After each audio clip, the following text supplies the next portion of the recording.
कड़वाहट तो सभी रिश्तों में होती है। जब सबको साथ लेकर चलो तब बनता है परिवार। मकान भले ही ईंट और पत्थरों से बनता है, मगर एक घर रिश्तों से बनता है। दोस्तों, आज मैं आपको ऐसी कहानियां बताने जा रहा हूँ जो एक सच्ची घटना पर आधारित है, जो बहुत ही भावनात्मक है।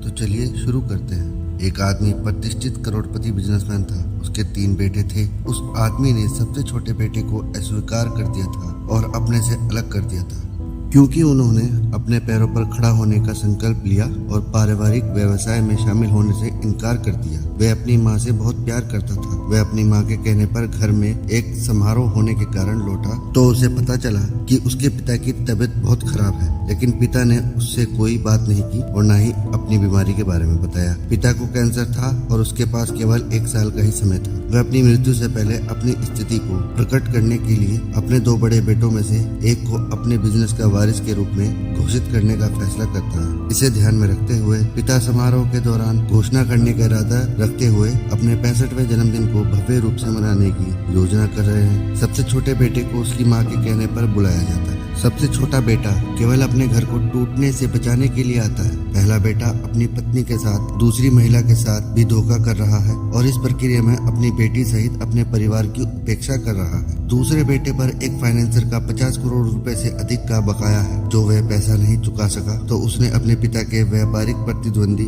को अपनी कंपनी के रहस्य लीक करने की पेशकश की। दोनों बड़े भाई आपस में बात नहीं करते और अपने पिता का उत्तराधिकारी बनने के लिए लगातार लड़ते रहते हैं। पिता के जन्मदिन के जश्न के दौरान दोनों बेटों के राज का खुलासा होता है, जो पूरे परिवार को तबाह कर देता है। विशेष रूप से पहले बेटे की पत्नी, जो उससे तलाक के लिए फाइल करने का फैसला करती है।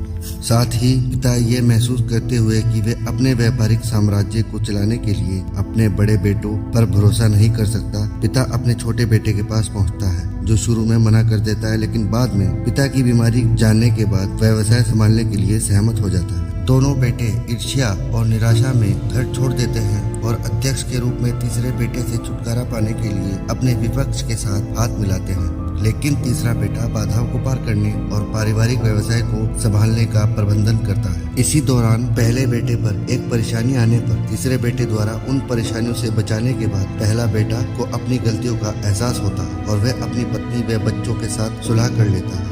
तभी सभी भाइयों को पिता की बीमारी का पता चलता है और उनकी माँ की खुशी के लिए पूरे परिवार अब फिर से मिल गया है। एक साथ भरपेट भोजन करते हैं। थोड़े टाइम बाद पिता की मृत्यु हो जाती है। जब पिता की मृत्यु हो जाती है तो तीनों भाई एक साथ उनका अंतिम संस्कार करते हैं और पिता की राख को वाराणसी में बिखेरते हैं। ये कहानी इस संदेश के साथ खत्म होती है कि कोई भी परिवार परफेक्ट नहीं होता, बल्कि हर किसी का एक ही परिवार होता है। कड़वाहट तो सभी रिश्तों में होती है। जब सबको साथ लेकर चलो तब बनता है परिवार। मकान भले ही ईंट और पत्थरों से बनता है, मगर एक घर रिश्तों से बनता है। ये कहानी हमें यही सीख देती है कि रिश्तों से बनता है घर और परिवार। आशा करता हूँ आपको ये हमारी कहानी अच्छी लगी होगी। ऐसी ही मोटिवेशनल स्टोरीज के लिए हमारा चैनल सब्सक्राइब करें और हमें सपोर्ट करें। धन्यवाद।